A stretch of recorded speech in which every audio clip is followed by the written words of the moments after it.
جاتے ساتھ ہی ایک ایسی کاری ضرب لگائی کہ ان کی پنڈلی بالکل کٹ ہو کر رہ گئی۔ جون سی جماعت، جون سا گروپ سب سے زیادہ غلط بات کرنے والا ہے، رشتہ داری کو توڑنے والا ہے، لوگوں کو آپس میں توڑنے والا ہے، یا اللہ آج اس کا کام تمام کر دے۔ إياك نعبد وإياك نستعين۔ محترم بزرگوں، دوستوں اور بھائیوں، عزت مآب ماں اور بہنوں، پیارے پیغمبر علیہ السلام کی سیرت طیبہ سلسلہ وار آپ لوگ سماعت فرما رہے ہیں۔ گزشتہ خطبہ جمعۃ المبارک میں بالکل جب دونوں صفیں، دونوں لشکر صفوں میں آمنے سامنے کھڑے ہو گئے تو ایک عجیب اور ناشنا واقعہ درپیش آیا تھا۔ بجلی جانے کی وجہ سے کافی بھائیوں نے وہ سنا نہیں تھا۔ سواد بن غزیہ رضی اللہ تعالی عنہ پیارے پیغمبر علیہ السلام کے ساتھی ہیں۔ جب اللہ کے نبی مجاہدین کی صفیں درست فرما رہے تھے تب اللہ کے نبی کے ہاتھ میں ایک تیر تھا، اور اس تیر کے ساتھ اللہ کے نبی اس صف کو درست کر رہے تھے تاکہ صف سیدھی رہے۔ صفوں کو درست کرتے کراتے تیر سواد بن غزیہ رضی اللہ تعالی عنہ کے پیٹ کو لگا، جو کہ سب سے تھوڑا سا آگے نکلے ہوئے تھے۔ جب ان کو وہ تیر لگا تو اللہ کے نبی علیہ السلام سے کہنے لگے کہ اللہ کے نبی، آپ نے مجھے تکلیف دی ہے، لہٰذا مجھے بدلہ چاہیے۔ اب عجیب موقع ہے، کافروں کی صفیں بالکل سامنے کھڑی ہیں، کفر اور اسلام کا پہلا اس کی لڑائی جنگ جاری ہونے والی ہے، اور عین اس موقع کے اوپر سواد بن غزیہ کی بات آپ لوگ سن رہے ہیں۔ ایک عجیب سی کیفیت دکھ رہی ہے۔ بہرحال سبحان اللہ، اللہ کے نبی علیہ السلام کا حوصلہ بھی پہاڑوں سے اونچا تھا۔ ان کو ڈانٹا نہیں، انہیں یہ نہیں کہا کہ سواد یہ حالات دیکھیں اور آپ کے مطالبے دیکھیں، درگزر فرما لے، کوئی ایشو نہیں، یہ وقت نہیں، مختلف باتیں ہو سکتی تھی۔ لیکن اللہ کے نبی نے فی الفور کہا جی آگے بڑھیے، بدلہ لینا تو لے لیجئے۔ آگے سے سواد بن غزیہ نے کہا کہ نہیں اللہ کے نبی، ایسے نہیں، جس وقت آپ نے مجھے تکلیف دی تب میرا پیٹ ننگا تھا، میرے پیٹ کے اوپر کپڑا نہیں تھا، لہٰذا مجھے قصاص بھی ویسے ہی چاہیے جیسے آپ نے مجھے تکلیف دی ہے۔ پیارے پیغمبر علیہ السلام نے فوراً اپنا کپڑا اٹھایا، اپنے پیٹ کو ننگا کیا تاکہ انتقام لے سکے، قصاص لے سکے، بدلہ لے سکے۔ اللہ اکبر۔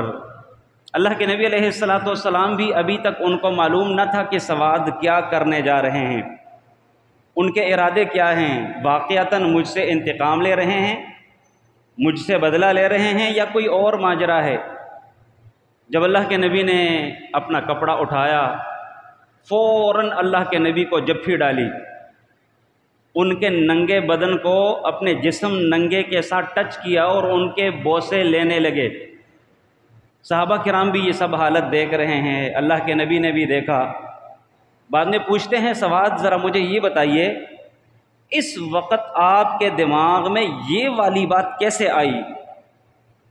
کیفیت کیا ہے، حالت کیا ہے، اور آپ نے کیا کام کیا؟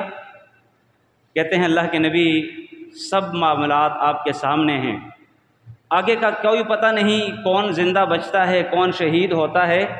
میرے دل میں ویسے ہی ایک تمنا آئی، ممکن ہے میں اس لڑائی میں شہید ہو جاؤں، مارا جاؤں، قتل کر دیا جاؤں۔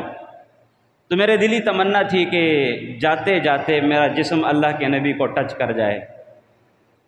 ایمانی جذبہ تھا، محبت تھی، ایک ولولہ تھا، ایک عقیدت تھی، اور اسی عقیدت کی بنیاد کے اوپر اللہ کے نبی صرف اپنے ایسے 313 کو لے کر جنگ کے میدان میں کھڑے ہیں کہ جن میں سے صرف 2 لوگوں کے پاس گھوڑے ہیں، چند ایک تلواریں ہیں، اور کئی ایک دسیوں صحابہ کرام ایسے تھے جن کے پاس ہاتھوں میں کھجور کی لکڑی اور چھڑیاں تھی، پیٹ ننگے ہیں، جسم کے اوپر کپڑا نہیں ہے، لیکن پیارے پیغمبر سے عقیدت ہے، اپنے رب سے محبت ہے، اپنے رب کے وعدوں کے اوپر یقین ہے کہ ہمیں ہمارے رب نے رسوا نہیں کرنا، ہمارے پروردگار نے ہمیں بے یار و مددگار نہیں چھوڑنا، اور پھر میرے رب نے کر کے دکھایا، ان کی مدد کی جو کہ آگے چل کے آپ لوگ سماعت فرمائیں گے۔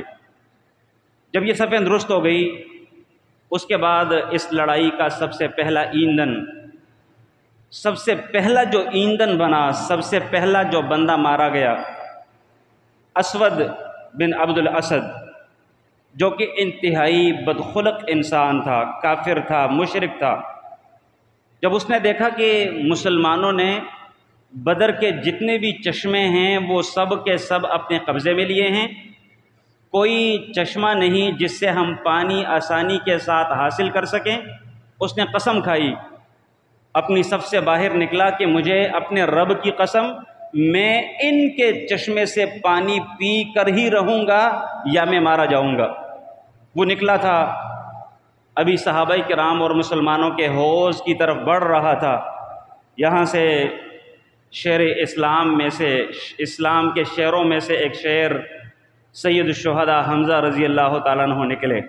قربان جاؤں، کیا جوانی تھی، کیا ولولہ تھا، کیا بہادری تھی، کیا شجاعت تھی حضرت حمزہ رضی اللہ تعالیٰ عنہ کی۔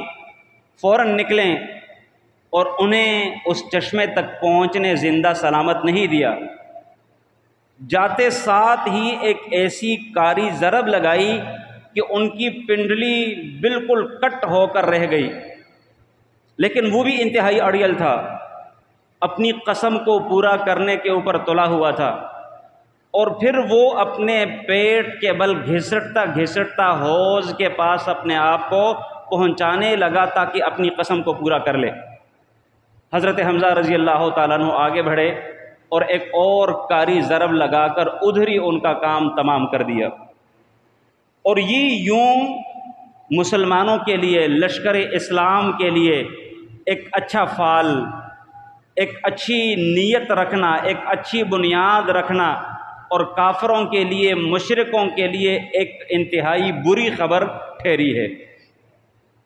اس کے بعد اللہ کے نبی علیہ الصلاۃ والسلام نے اپنے ساتھیوں کو مخاطب کر کے کچھ ہدایات دی، جو کہ کسی بھی فوج کے لیے، کسی بھی تنظیم کے لیے، کسی بھی منظم ادارے کے لیے از حد لازمی ہے، اور اسپیشلی وہ لوگ جو عسکری لوگ ہوں، وہ لوگ جو سرحدات کے اوپر بیٹھ کر، کھڑے ہو کر پہرا دینے والے ہوں، ان کے لیے ان باتوں کا ماننا، سمجھنا، اس کے مطابق زندگی گزارنا از حد لازم اور ضروری ہے۔ پیارے پیغمبر علیہ الصلاۃ والسلام نے انتہائی ایک ماہر عسکری کمانڈر کی حیثیت سے صحابہ کرام کو ہدایات دی۔ کہتے ہیں کہ اپنی صفوں کو درست کر لیں، اگر یہ مشرکین تمہارے قریب آتے ہیں تو قریب جب پہنچ جائے تو آپ لوگوں نے اپنے تیروں کو بچا کر بھی رکھنا ہے، لیکن شروع میں تم لوگوں نے تیروں کے ساتھ ان کا کام تمام کرنے کی کوشش کرنی ہے تاکہ وہ آپ کے بالکل قریب نہ آئیں، لیکن تیروں کو بچا کر رکھنا ہے، اپنے تیروں کو فضول ضائع نہیں کرنا، جتنے تیر ہوں تاکہ اتنے ہی لوگ مارے جائیں، جتنی گولیاں ہوں تاکہ اتنے ہی لوگ قتل کر دیے جائیں۔ اور یہ سنہرے اصول پیارے پیغمبر علیہ الصلاۃ والسلام کے تا قیامت کسی بھی عسکری قیادت کے لیے از حد لازمی اور ضروری ہے۔ اور ہم نے دیکھا اللہ کے فضل سے اپنی اس چھوٹی سی عمر، اس زندگی میں رب کریم نے ہمیں دکھایا مختلف علاقوں میں جب کفر کے خلاف کوئی معرکہ آرائی شروع ہوتی تو کچھ لوگ ان میں ایسے تھے، کچھ چہرے ان میں ایسے تھے جو کہ بالکل من وعن پیارے پیغمبر علیہ الصلاۃ والسلام کے انہی اصولوں کے اوپر کاربند رہے، اور پھر جب معرکہ شروع ہوتا پورے علاقے میں منٹوں میں خبر پھیل جاتی کہ یہ کون لوگ ہیں، یہ کون لوگ ہیں جو لڑائی لڑ رہے ہیں، جو معرکے میں جاری ہیں۔ ان کا طریقہ کار سیم پیارے پیغمبر علیہ الصلاۃ والسلام کے ان اصولوں کے مطابق ہوا کرتا تھا۔ میگزین میں صرف 30 گولیاں ہیں، مطلب یہ ہوتا، کوشش یہ ہوتی کہ 30 گولیوں کا مطلب ہے 30 کافروں کو مردار کرنا۔ ایک ہی گولی چلتی، چھپ جاتے، ہائیڈن لے لیتے، اس کے بعد دوبارہ اگر کافروں کی طرف سے کوئی سر نکل آتا تو پھر ایک گولی چلتی، وگرنہ فضول اپنی گولیوں کو ضائع نہ کیا جاتا۔ اور اس کے ساتھ پیارے پیغمبر علیہ السلام نے اپنے ساتھیوں کو یہ بھی کہا کہ جب وہ آپ کے بالکل قریب آئیں تو تب تم لوگوں نے تلوار سے جنگ شروع کرنی ہے۔ اور یہ بھی پیارے پیغمبر علیہ السلام کے وہ عسکری نقطہ دانی تھی، عسکریت کو سمجھنے کی بات تھی۔ ظاہری بات ہے، دو بدو لڑائی میں بندے کو اپنے جتنی بھی طاقت ہے، جتنی بھی اپنے اندر قوت موجود ہے، اس کو بچا کر رکھیں۔ آگے چل کر آپ لوگ دیکھیں گے کہ پیارے پیغمبر علیہ السلام کے انہی ہدایات کے مطابق نکلتے چلتے ہوئے ان لوگوں نے کیسے کافروں کو شکست فاش سے دوچار کیا تھا۔ اور ساتھ میں پیارے پیغمبر نے آخری بات کی، جب تک میری طرف سے حتمی اشارہ نہ ملے تب تک تم میں سے کسی نے لڑائی کو شروع نہیں کرنا۔ اور یہی وہ پوائنٹ ہے، جب تک امیر کی طرف سے، جب تک لیڈر کی طرف سے کوئی بھی حتمی اشارہ نہیں ملتا تب تک کسی بھی عسکری بندے کے لیے گولی چلانا، اقدام کرنا از حد مضر ثابت ہوتا ہے، اگرچہ یہ کام بڑا مشکل ہے۔ سامنے آپ کے اوپر گولیاں برسائی جا رہی ہوں، سامنے سے آپ کو نقصان پہنچایا جا رہا ہو، سامنے سے آپ کے ساتھ مختلف حرکتیں کی جا رہی ہوں اور آپ کو اپنے امیر کی طرف سے اشارہ نہ مل رہا ہو، جبکہ آپ بالکل ریڈی اور تیار ہیں، اس موقع کے اوپر جو بندہ صبر کر جائے، جو اپنے آپ کو روک کر رکھے، اصل مجاہد وہی ہے۔ پیارے پیغمبر علیہ السلام ہدایات دے کر اپنے چھپر میں چلے گئے، ساتھ میں ابو بکر صدیق رضی اللہ تعالی عنہ بھی ہیں، ساتھ میں سعد بن معاذ اپنے دستے کو لے کر پیارے پیغمبر علیہ السلام کے مرکز کے دفاع کے لیے چلے گئے۔ یہاں سے کافروں کی طرف سے 3 لوگ دعوت مبارزت دیتے ہوئے نکل آئے تھے۔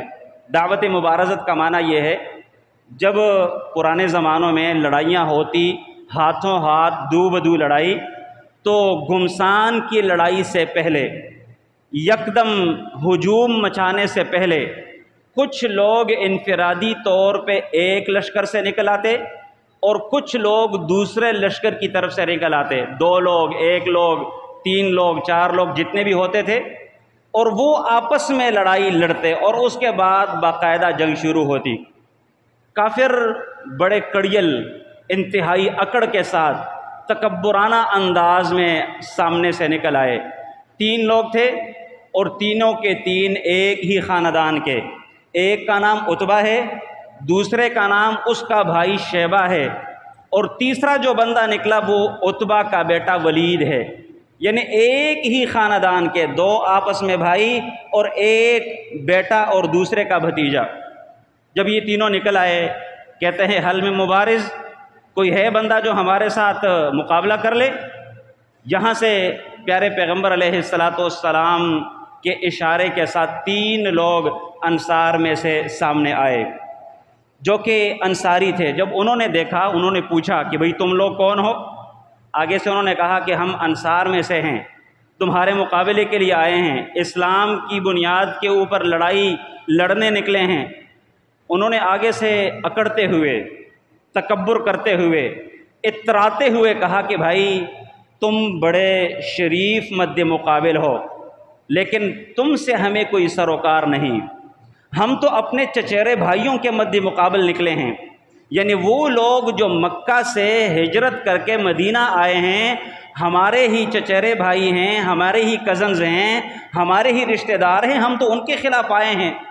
لہٰذا وہ تینوں لوگ اللہ کے نبی کے اشارے سے پیچھے ہٹے، اور پھر پیارے پیغمبر علیہ السلام نے ارشاد فرماتے ہوئے کہا، قم یا حمزہ، حمزہ کھڑا ہو جا، قم یا علی، علی کھڑا ہو جا، قم یا عبیدہ، عبیدہ بن حارث رضی اللہ تعالی عنہم اجمعین۔ یہ تینوں لوگ اللہ کے نبی کے اشارے اور حکم کے اوپر سامنے آئے۔ اب یہ ایک طرف بھی 3 لوگ ہیں، دوسری طرف بھی 3 لوگ ہیں، ایک ایک کے مد مقابل لڑائی شروع ہوتے ساتھ ہی فوراً آنکھ کی لپک جھپک کے دوران ہی حضرت حمزہ اور حضرت علی نے اپنے دونوں مد مقابلوں کو ڈھیر کر دیا. انہیں موقع ہی ہاتھ نہ آنے دیا کہ ان کے اوپر وار کر سکے. فوراً حضرت حمزہ نے ڈھیر کر دیا اپنے شکار کو. البتہ جو عبیدہ بن حارث رضی اللہ تعالیٰ عنہ تھے تھوڑے ادھیڑ عمر کے تھے، بزرگ تھے، جسم تھوڑا بھاری بھرکم تھا، تو ان کے اور دونوں مد مقابلوں میں ایک ایک ضرب، ایک ایک وار چل پڑا. وہ بھی زخمی اور یہ بھی زخمی ہو گئے، ان کی ٹانگ کٹ گئی تھی. وہاں سے وہ دونوں شیر اللہ کے جب فارغ ہوئے اپنے شکار سے، فوراً ادھر لپکے اور پھر تیسرے کا کام بھی یہیں پہ تمام کر دیا.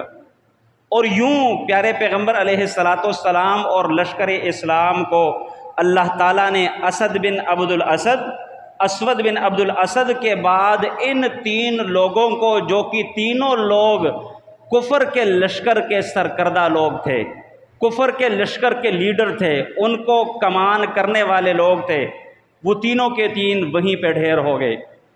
اس کے بعد پھر وہ دونوں لوگ اپنے ساتھی عبیدہ بن حارث کو اٹھا کر لے آئے. اور یہ عبیدہ بن حارث رضی اللہ تعالیٰ عنہ جب بدر کی لڑائی ختم ہوئی تو تیسرے یا چوتھے دن جا کر یہ شہید ہو گئے تھے. اور یہ 14 لوگ جو بدر میں شہید ہوئے ان میں سے ایک عبیدہ بن حارث تھے.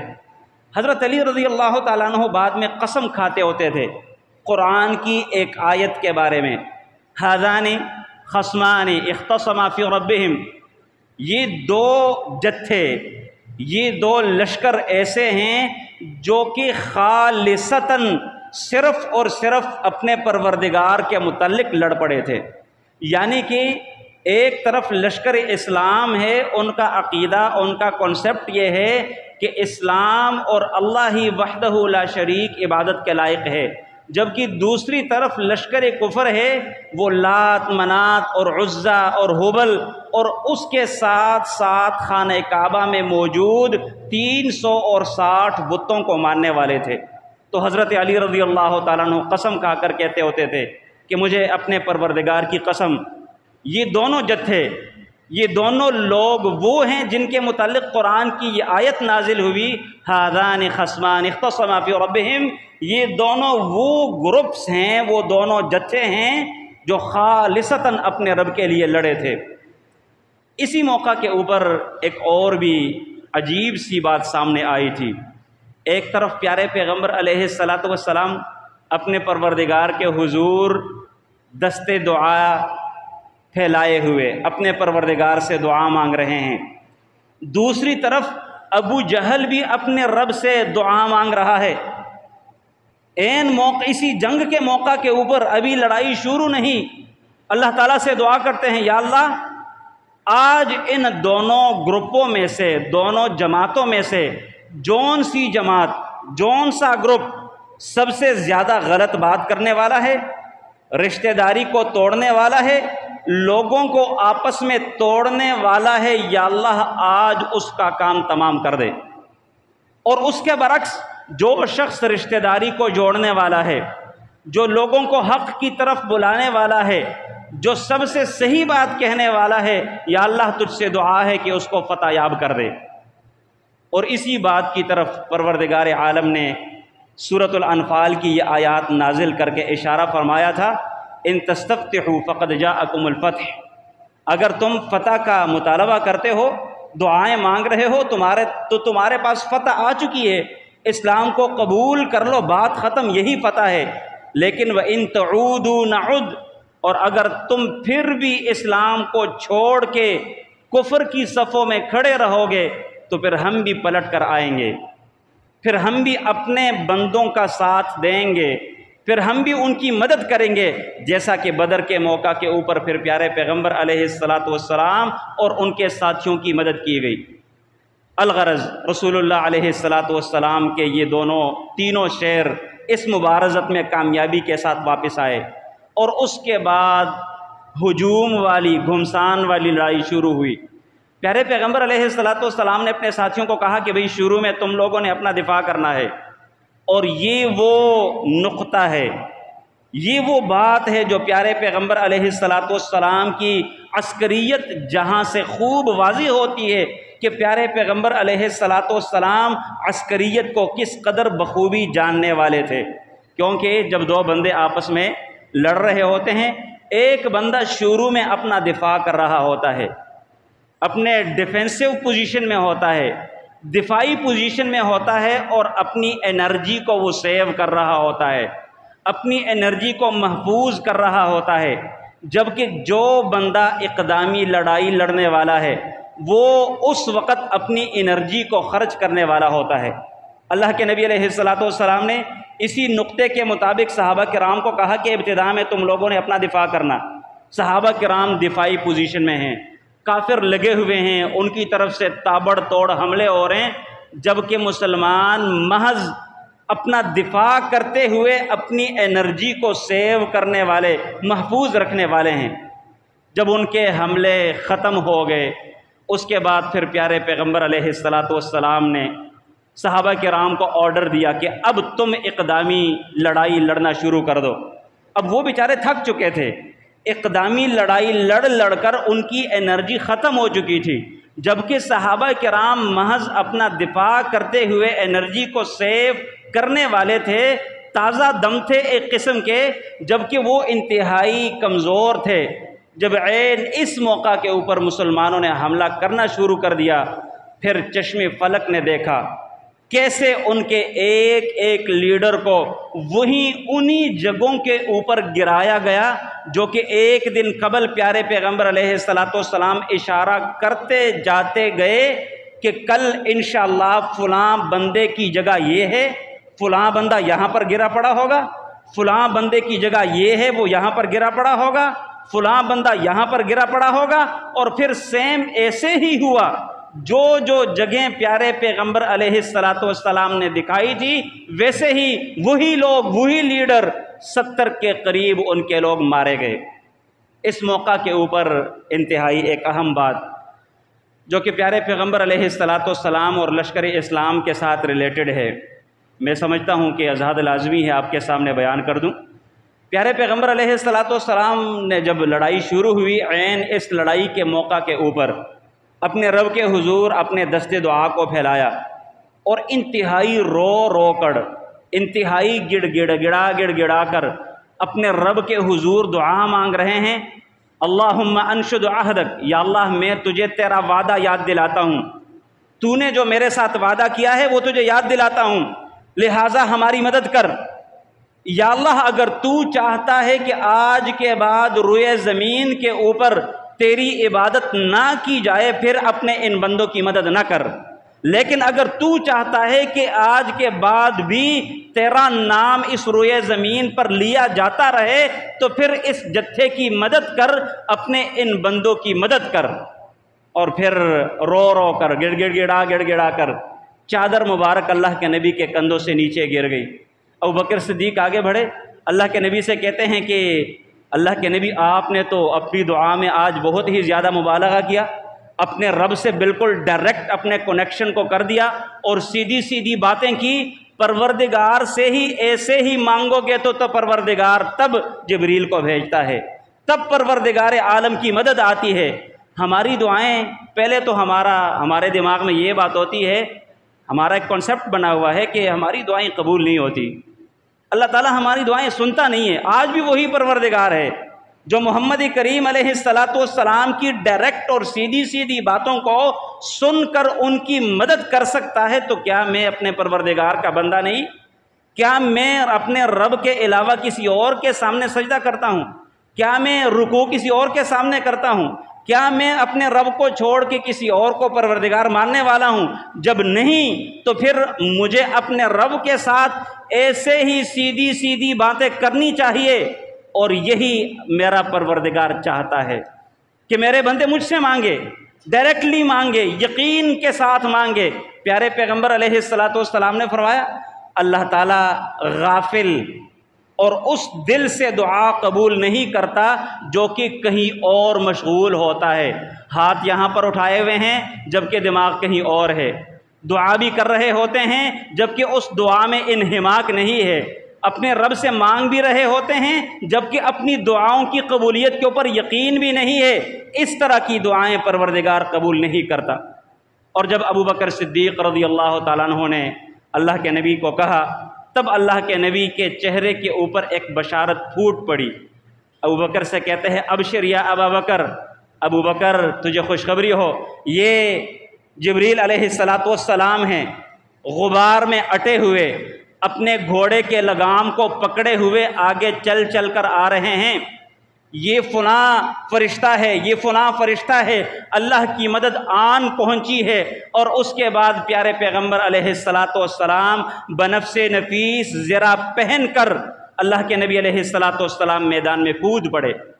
اور جب صحابہ کرام نے دیکھا کہ اللہ کے نبی از خود بنفس نفیس میدان جنگ میں، ان کا جوش، ان کا جذبہ، ان کا ولولہ، ان کی شجاعت اور بھڑک اٹھی، اور پھر ان لوگوں نے جس جمع مردی کا مظاہرہ کیا، اس کی مثال اور اس کی نظیر دنیا میں آج تک نہیں مل پا رہی۔